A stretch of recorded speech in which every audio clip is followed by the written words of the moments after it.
পরপুরুষের রুমে এসে শাড়ি চেঞ্জ করতে তোমার একটু বিবেকে বাঁধলো না, নাকি সব নিজে থেকেই প্ল্যান করে করেছো? হঠাৎ রুমে কারো আগমন ঘটায় আর তারপর এমন কথায় থতমত খেয়ে যায় ফারহা। মাথা তুলে সামনে তাকাতেই দেখে সামনে দাঁড়িয়ে থাকা মানুষটা তার দিকে অগ্নিদৃষ্টি নিক্ষেপ করে আছে।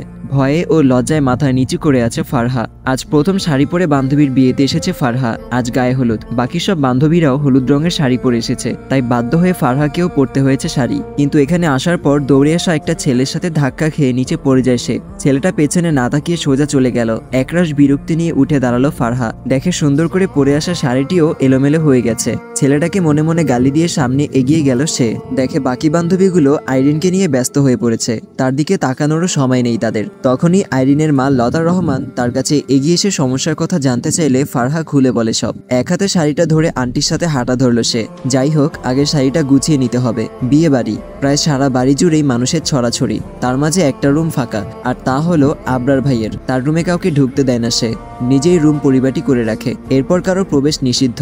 সেই সুবাদে আজও রুম ফাঁকা পড়ে আছে। তাই লতা রহমান তাকে আবরারের রুমে ঢুকিয়ে বলল, আবরার এখন বাইরে আছে, ও আসার আগেই চেঞ্জ করে নাও। ওর রুমে কেউ এসেছে, তা দেখলে তুলকালাম কাণ্ড ঘটিয়ে বসবে সে। নিরুপায় দৃষ্টিতে সাত পাঁচ না ভেবে রুমে ঢুকে শাড়ি ঠিক করতে লাগলো ফারহা। যেহেতু এই রুমে কারো আসা নিষেধ, তাহলে একেবারে নিশ্চিন্তে থাকতে পারে সে। সবশেষে একটু ঝুঁকে শাড়ির কুচিগুলো ঠিক করছিল, তখনই আবরার রুমে আসে। আর এসব কাণ্ড দেখে এত কথা শুনিয়ে দিল ফারহাকে। চুপচাপ মাথা নিচু করে দাঁড়িয়ে আছে ফারহা। আবরারের ভয়ে হাত কাচুমাচু করছে বারবার।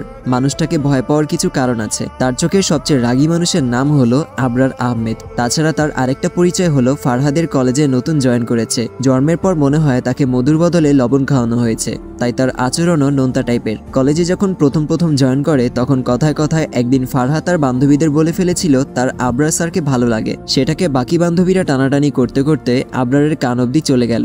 সেদিন কলেজ ছুটির পর কোচিংয়ে সারা ক্লাস কান ধরে দাঁড় করিয়ে রেখেছিল তাকে। এই মুহূর্তে ফারহার দিকে অগ্নিদৃষ্টি নিক্ষেপ করে আছে আবরার। ফারহার নীরবতা দেখে সে আবারও রাগী গলায় বলল, এখন মুখে তালা পড়ে গেছে নাকি? এমন ভাব ধরলে মনে হচ্ছে কিছুই জানো না। মানে আমাকে আকৃষ্ট করতে আর কত নিচে নামবে তুমি? ফারহা এবার নিচের দিকে তাকিয়ে থাকা অবস্থায় বলল, আমি এসব কখনোই ভাবিনি। আমি জাস্ট বিপদে পড়ে আপনার রুমে এসেছি। আপনি যেমনটা ভাবছেন মোটেও আমার এমন কোনো উদ্দেশ্য নেই। বিশ্বাস না হলে আপনি আন্টিকে জিজ্ঞেস করতে পারেন। তখনই রুমে আসে লতা রহমান। আবরারের দিকে চেয়ে বলল, কি হয়েছে? তুই শুধু শুধু মেয়েটাকে এত ধমকাচ্ছিস কেন? ও কি করেছে তুমি জানো মা?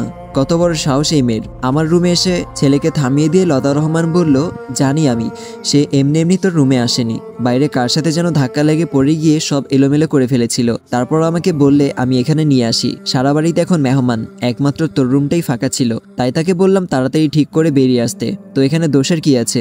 মেয়েটা বিপদে পড়েছে, তাই বাধ্য হয়ে এই রুমে নিয়ে আসলাম আমি। আবরার আর কিছু না বলে ফারহার দিকে মাথা তুলে তাকালো। কিছু না বলে চুপচাপ নিচের দিকে চেয়ে রুম থেকে বেরিয়ে গেল ফারহা। কি ভাবে সে নিজেকে? মুখ গোমরা করে চুপচাপ আইরিনের কাছে গিয়ে বসে বলে, থাকবো না আমি তোর বিয়েতে, এক্ষুনি চলে যাচ্ছি। বান্ধবীর বিয়েতে এসেছি, কারো অপমান সহ্য করতে আসিনি আমি। আইরিন তার দিকে চেয়ে বলল, তোর আবার কি হলো? কে অপমান করেছে তোকে? ফারহা একবার বান্ধবীদের দিকে চোখ বুলিয়ে নিল, কারণ আবরা স্যারের কথা বললে নির্ঘাত তাকে নিয়ে হাসাহাসি শুরু করবে সবাই। তবুও হাত কাচুমাচু করে বলল, কে আর? তোর সেই গুণধর ভাই। একটু বিপদে পড়ে তার রুমে ঢুকেছি, এতে কি এমন মহাভারত অশুদ্ধ হয়ে গেল? ফারহার কথায় মুখ চেপে হেসে উঠে আইরিন, যেন এক মহা জোক শুনেছে সে। তারপর হাসি থামিয়ে বলল, তুই ঘুরে ফিরে ভাইয়ার উঠানে কেন আছাড় খাস? আর তুই জানিস না ভাইয়ার রুমে আমরা ব্যতীত ঘরের বাইরের কোনো প্রবেশ নিষেধ? ফারহা একটু রেগে বলল, আমি কি জানতাম নাকি বাড়িতেও তোর ভাইয়া তো রুলস নিয়ে চলে?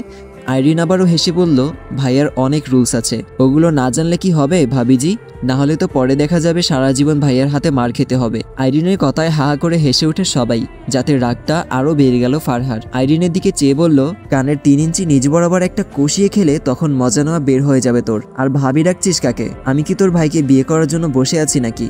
ফারহার কথায় আবারও হেসে উঠে সবাই। ফোন হাতে একপাশে চলে গেল ফারহা। বাসা থেকে মা ফোন করেছে আজ বাসায় ফিরবে কিনা তা জিজ্ঞেস করতে। যেহেতু আজ গায়ে হলুদ কাল বিয়ে, তাই বান্ধবীরা সবাই একসাথেই থাকবে, তাই আজ আর যাওয়া হবে না। তবে ভাইয়া হয়তো যেতে পারে। ফোন রেখে আসার সময় হঠাৎ চোখে পড়লো একটা ছেলে আর একটা মেয়ে একে অপরকে জড়িয়ে ধরে গভীরভাবে চুম্বন করছে।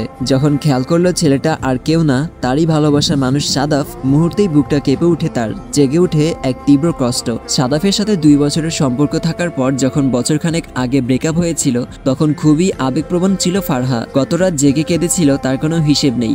ওই দিনের কথা মনে পড়তেই বুকটা এখনো শূন্য মনে হয় তার। সবই ঠিকঠাক ছিল, বাট একদিন সাদাফ তাকে বলল তার সাথে রুম ডেটে যেতে হবে, কিন্তু তার সরাসরি না বলে দেয় ফারহা। সে বিয়ের আগে এই ধরনের কোনো সম্পর্কে জড়াবে না। আর ওই দিনই সাদাফ একটা কথা বলল, হয়তো তার কথা মেনে নিবে, নয়তো ব্রেকআপ। ফারহা কয়েকদিন কান্নাকাটি করে সাদাফকে অনেকভাবে বোঝানোর ট্রাই করেছিল, কিন্তু সাদাফের একটাই কথা, হয়তো রুম ডেট নয়তো ব্রেকআপ। পরে অনেক কষ্টে নিজেকে শক্ত করলো ফারহা। সাদাফের দেওয়া দুইটা অপশন থেকে ব্রেকআপটাই বেছে নিল সে। সরে গেল সাদাফের জীবন থেকে। কিন্তু আজ 1 বছর পর হঠাৎ সাদাফকে দেখে তাও আবার এই অবস্থায়। সে নিজেও জানে না প্রাক্তনের জন্য কেন তার এত কষ্ট হচ্ছে। সে তো একটা ফ্রড, তার জন্য কষ্ট হবে কেন? চোখে জল অনুভব করতেই ওয়াশরুমে গিয়ে পানি ছিটিয়ে নেয় ফারহা। মুখ মুছে নিজেকে স্বাভাবিক করে বেরিয়ে আসে। তখনই সাথী এসে তাকে ডেকে নিয়ে গেল। আইরিনকে মেহেদি পরাতে হবে, কারণ ফারহা খুব ভালো মেহেদি পরাতে পারে। আইরিনের হাতে খুব যত্ন করে মেহেদি পরিয়ে দিল সে। তখনই পাশে এসে দাঁড়ায় আবরার। আইরিনের মেহেদি পরা হাতের দিকে তাকিয়ে রইল। আইরিন একটু হেসে বলল, দাঁড়িয়ে আছো কেন ভাইয়া, আমার পাশে বসো। আইরিনের পাশে বসে আবরার মাথায় হাত বুলিয়ে বলল, খুব সুন্দর লাগছে আমার পুচকি বোনটাকে। আইরিনের হাতে মেহেদি পরানো শেষ হলে ফারহার দিকে চেয়ে আইরিন বলে, নে এবার ভাইয়াকেও আমার মতো করে সেম ডিজাইনে মেহেদি এঁকে দে। আবরার একটু ভ্রু কুচকে বলল, আমি কেন মেহেদি লাগাতে যাব, বিয়েটা তোর আমার না। আইরিন একটু ঠোঁট ফুলিয়ে বলল, ছোটবেলা থেকে যা করেছি দুজন একসাথে করেছি না। তুমি যা করতে আমি তাই করতাম, তুমি যা খেতে আমি তাই খেতাম। এখন আমি মেহেদি লাগিয়েছি, তোমাকেও লাগাতে হবে। আবরার আরেকটু ভ্রুকুচকে বলল, সবই যদি ভাগ করিস তাহলে বিয়েটা একা করে নিচ্ছিস কেন? আশেপাশের বান্ধবীগুলো হেসে উঠে আবরারের কথায়। আবরার একটু লজ্জা পেল। বোনের সাথে দুষ্টুমি করতে গিয়ে নিজের বিয়ের কথাও মুখ ফুসকে বেরিয়ে গেল। আশেপাশের হাস্যকর পরিবেশ দেখে রাগী দৃষ্টিতে তাকায় আবরার। মেয়েগুলো চুপ হয়ে যায়। কথা ঘুরাতে আবরার বলল, আচ্ছা ঠিক আছে, বোনের ইচ্ছা পূরণে আমিও মেহেদি লাগাতে রাজি। বলেই হাতটা একটু সামনে বাড়িয়ে দেয় আবরার। মনে মনে আইরিনের গুষ্টি উদ্ধার করে ফেলেছে ফারহা। একটু আগে এত কথা শুনে এই লোকটার হাতে মেহেদি পরানোর বিন্দুমাত্র ইচ্ছা নেই তার। আর এমনিতেই লোকটাকে দেখলে ভয়ে বুকটা ধুকধুক করে। আর ওই আইরিন শাকচুন্নি কত সুন্দর বুঝিয়ে বসিয়ে দিল মেহেদি পরাতে। এত ঠেকা পড়েছে নাকি আমার?